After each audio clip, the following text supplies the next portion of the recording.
कल रात को दोनों तरफ की सेनाओं के बीच हिंसक झड़प हो गई, जिसमें भारत ने अपने 3 कुल लोग गंवाए हैं, जिसमें से एक सैनिक अधिकारी शहीद हुए हैं और 2 भारतीय जवान शहीद हो गए। हालांकि अपुष्ट सूत्रों से जो खबरें आ रही हैं उसके मुताबिक नुकसान चीन की तरफ भी हुआ है और खबर यह भी आ रही है कि गोली नहीं चली है, लेकिन ये जो कुछ हुआ ये कैसे हुआ, किस परिस्थिति में हुआ, इसके लिए औपचारिक तौर पर इंतजार करना पड़ेगा। सेना की प्रेस कॉन्फ्रेंस बताया जा रहा है 2 बजे होगी। रक्षा मंत्री राजनाथ सिंह इस बीच सीडीएस बिपिन रावत से मिले हैं। इस मुलाकात के दौरान तीनों सेनाओं के प्रमुख भी मौजूद रहे हैं। विदेश मंत्री एस जयशंकर ने भी इस बारे में बातचीत की है, यानी कि रक्षा मंत्रालय विदेश मंत्रालय इन सिंक है लगातार इस समय जो कल रात का घटनाक्रम हुआ उसके बाद, क्योंकि अब यह माना जा रहा है कि सैन्य स्तर की बातचीत एक तरीके से फेल हो गई जो कल रात तक हो रही थी। लेकिन खबर यह भी है कि इस समय भी जब हम आपको ये जानकारी दे रहे हैं, भारत और चीन के बीच सैनिक स्तर की बातचीत चल रही है। चीनी विदेश मंत्रालय की तरफ से भारत से अपील की गई है कि वो कल रात के इस घटनाक्रम के बाद कोई एक तरफा कार्रवाई न करे, जिससे स्थिति वहां पर और बिगड़े। हमारे साथ कमांडर जीजे सिंह आ गए हैं, रक्षा विशेषज्ञ।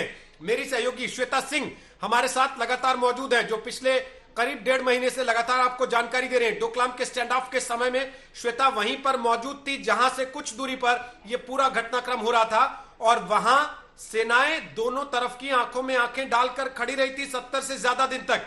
इस बार ऐसा क्या हुआ?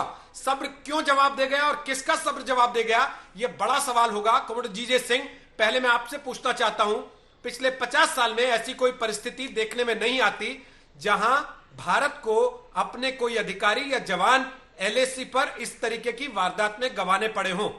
इस बार ऐसा क्या हो गया कि चीन को इस हद तक आना पड़ रहा?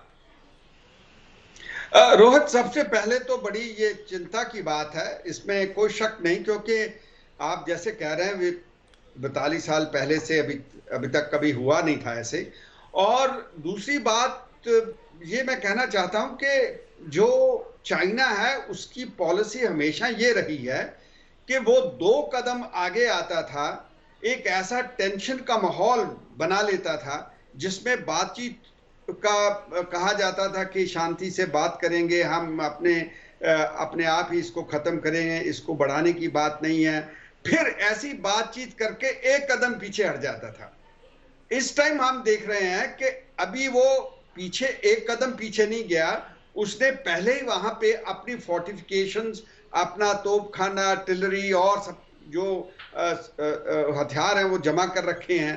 तो ऐसे लग रहा है कि जैसे कोई ये बड़ी प्लानिंग है जो इनके कम्युनिस्ट पार्टी ऑफ चाइना के लेवल की है, क्योंकि ये जो लोकल कमांडर तो नहीं कर पाएंगे।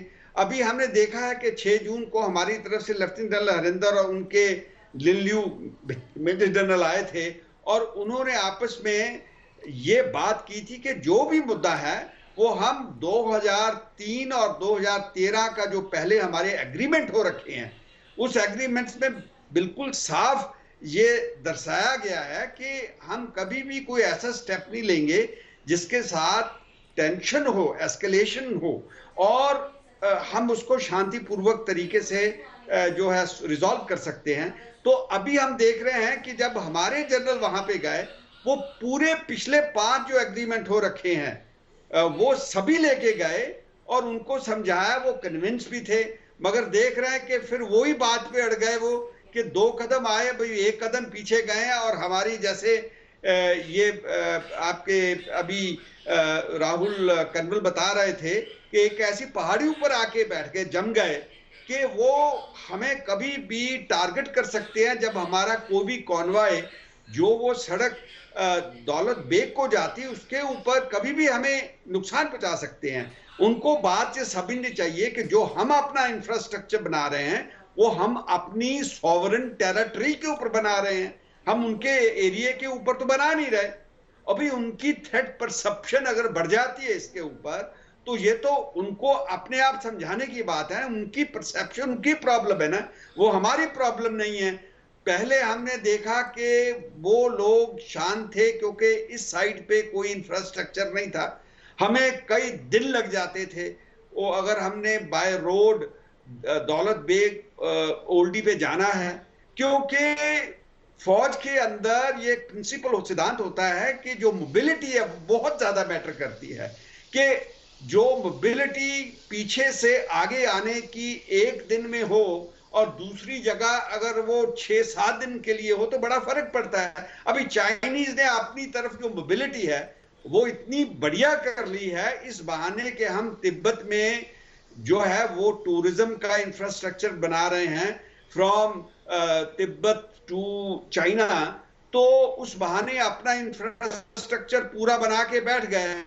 जब हमने शुरू किया तो इस पे वो चिढ़ गए, उनको इरिटेशन हो गई और उनको ऐसे लग रहा है कि जैसे हम उनकी बराबरी कर रहे हैं। अगर हम बराबरी कर भी रहे हैं तो हम अपनी तरफ से कर रहे हैं ना। तो ये बात जो है ये कभी जी ना कभी तो उठनी थी, क्योंकि जी एलएसी जो है वे इंटरनेशनल बॉर्डर नहीं है। एलएसी भी एक एलओसी की तरह ही है जो हमारी पाकिस्तान में है, जो कि जब 62 के अंदर वॉर हुई उसमें दो आर्मीज लड़ना जहां पे रुक गई उसको हमने लाइन ऑफ एक्चुअल कंट्रोल कह दिया।